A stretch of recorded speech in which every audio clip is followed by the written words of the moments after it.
On the morning of June 13, 1952, a Swedish military DC-3 took off from Bromma Airport near Stockholm.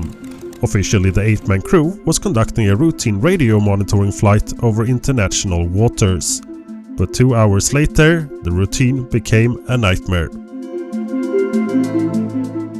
At 11:20 a.m., the crew managed one final radio transmission to flight control. "We been shot." Then the signal vanished. This single disappearance initiated a 50-year conspiracy of silence being drawn across the dark bottom of the Baltic Sea, both desperate to protect the public myth of Sweden's neutrality.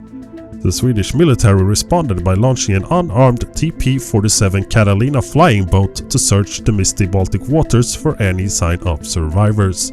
The rescue mission was cut short by the appearance of 2 Soviet MiG-15 fighter jets. Scrambled from a nearby airbase, the 2 fighters closed in on the unarmed Swedish aircraft and opened fire.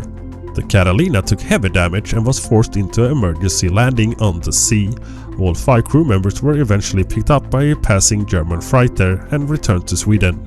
Despite the open attack on a rescue plane, the Swedish government chose to communicate a vague message to the public.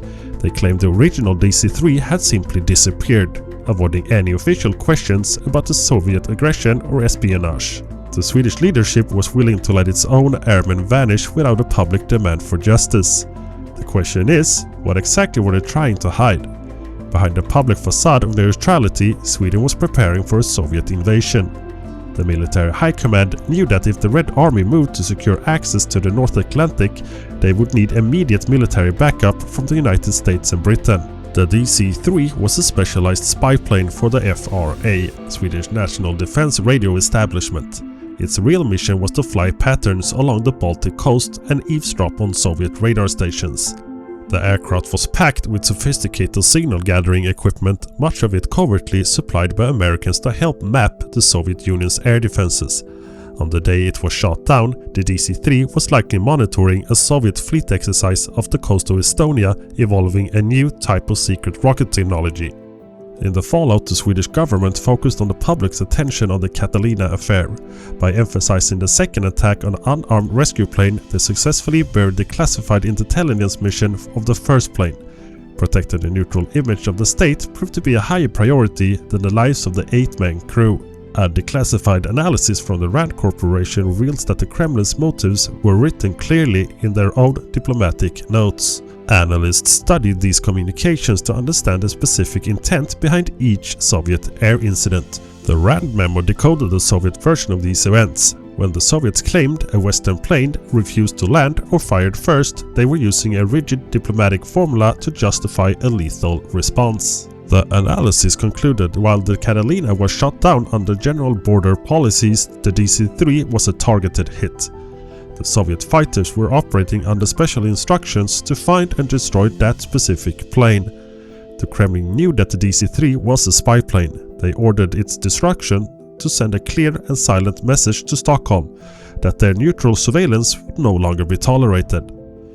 The diplomatic silence required to maintain Sweden's neutral image extended far beyond the cockpit of the DC-3. It influenced the government's response to dozens of other citizens who disappeared into the Soviet prison system. Eyewitness accounts from the 1950s through the 1970s describe Swedes being held in Soviet psychiatric hospitals and remote gulag camps under Russian rule, isolated from the outside world. Stockholm often chose to discredit these witnesses rather than risk a diplomatic crisis. This policy of avoidance left many missing Swedes abandoned to their fate.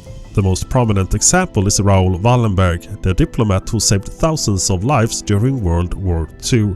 Despite sightings of him in Soviet prisons, the Swedish government prioritized avoiding diplomatic friction over securing his return. For the Swedish state, maintaining the status of a neutral buffer meant prioritizing geopolitical stability over the lives of individual citizens lost behind the curtain. The truth finally emerged 126 meters below the surface of the Baltic Sea. In 2003, salvage teams located the wreckage of the DC-3, proving it had been shot down in international waters, exactly where the original distress call had placed it. In 2004, the bullet-riddled fuselage was raised to the surface. Inside the crushed cockpit, recovery teams found the remains of 4 crew members. Russia eventually admitted that the MiG-15 from the Tukums airbase had been scrambled with specific orders to intercept and destroy the aircraft.